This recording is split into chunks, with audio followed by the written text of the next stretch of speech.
akhirnya memakan korban. Ini modus penipuan baru teman-teman semuanya. Baru aja tadi pagi banget tim saya kena modus penipuan baru dan uang di rekeningnya habis 100%. Nah, jadi teman-teman mesti tahu ini supaya teman-teman gak ketipu. Jadi yang pertama, dia itu dapat telepon dari nomor tidak dikenal. Seperti biasalah, kalau kita dapat nomor telepon dari nomor tidak dikenal, itu kita akan bilang, ini penipu nih. Akhirnya diangkat dengan loudspeaker seperti itu, dan kita dengar. Kita rencananya mau ngerjain dia nih, karena kita taunya ini pasti penipu nih, kayak gitu. Apakah nawarkan hadiah, ataukah nawarkan, banyak lah modelnya kan. Lalu pas kita angkat, maka ucapan pertama dari si penelpon ini adalah, halo, apa benar ini dengan ahli waris bapak ini? Nah, jadi pertama dia nyebutkan bahwasanya apa benar ini ahli waris bapak ini. Satu, dia punya data kita ternyata teman-teman semuanya. Nah, karena disebutkan seperti itu, kawan saya tadinya, tim saya mau ngerjain si penipu, akhirnya berhenti loudspeaker, habis itu ditelepon, diangkat, ditempel di telinganya. Dan benar, disampaikan, mohon maaf, kita ambil contoh sampel nama random aja ya. Halo, apa benar ini anak dari almarhum Bapak Sutejo? Iya Pak, benar, ini saya almarhum Bapak Sutejo. Nah, saya dari Taspen.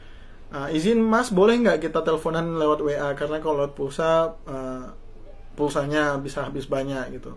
Akhirnya oke, pindahlah ke WA.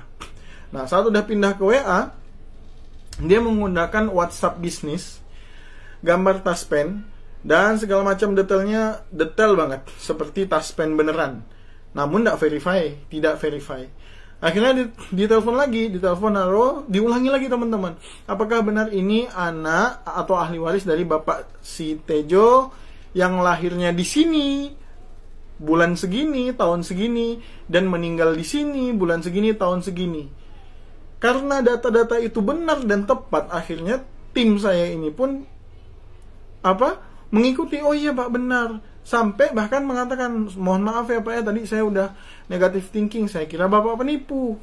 Nah, akhirnya saat udah kepancing seperti itu, dapat dia kena phishing, si penipu ini baru mulai bilang, jadi Pak, kita ini ada program verifikasi Pak, untuk update data Taspen.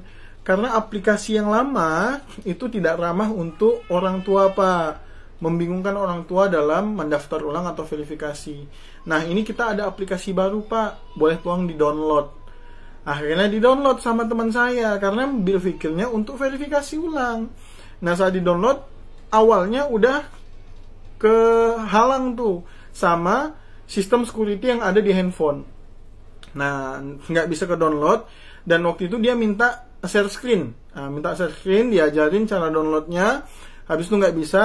Habis itu diajarin sama dia pergi ke Play Store untuk matikan security-nya, sehingga akhirnya terdownloadlah aplikasi tersebut. Nah, pas aplikasinya udah terdownload, handphonenya langsung error, semua WhatsApp aplikasi tidak bisa dibuka, dan setelah itu dia karena panik langsung ngubungi WhatsApp-nya. Jadi WhatsApp-nya hilang, kehack, pinjam handphone teman, ngubungi WhatsApp-nya pribadi. Dihubungi nggak bisa, habis itu WhatsApp-nya dia nelpon balik temannya. Jadi WhatsApp saya nelpon balik teman saya tuh. Akhirnya diangkat sama saya sendiri. Saya ngangkat telepon WhatsApp dari nomor saya sendiri. Saya angkat gitu. Halo, ada apa ya, kata si orang yang udah nge-hack WhatsApp-nya ini. Ada perlu apa ya, dibilang seperti itu kan. Maka teman kami bilang, ini maaf bang, tadi saya ngisi data terus handphone WhatsApp saya hilang. Ini siapa ya, katanya. Oh iya Pak, kami dari Taspen, disampaikan kayak gitu. Jadi WhatsApp-nya ke-hack. Habis itu tidak lama kemudian, akhirnya singkat cerita, kita udah mulai sadar, kita matikan handphonenya, kita restart, dan kita nyalakan lagi. Sayangnya, dana yang ada di rekening itu sudah hilang. Nah, pelajaran pertama kita buat teman-teman semuanya, satu adalah sekarang hati-hati saat menerima telepon, karena bisa jadi mereka punya data kita. Yang kedua, jangan terlalu banyak nyimpan dana dalam bentuk digital, apalagi yang connect ke handphone, karena itu beresiko hal-hal seperti ini terjadi. Dan yang ketiga, ini yang paling penting, kenapa Taspen bisa sampai hilang seperti itu, bocor seperti itu, akhirnya memakan korban. Bagaimana tim IT-nya, Taspen? Ini kan kasihan teman-teman. Ini mungkin salah satu dari banyak korban yang udah kena gitu. Jadi tolong buat pemerintah, ayo dong mulai peka dengan hal-hal seperti ini. Tadi tim saya lapor ke polisi, dan ya seperti yang diharapkan, laporan tidak diterima karena katanya sudah banyak laporan seperti ini.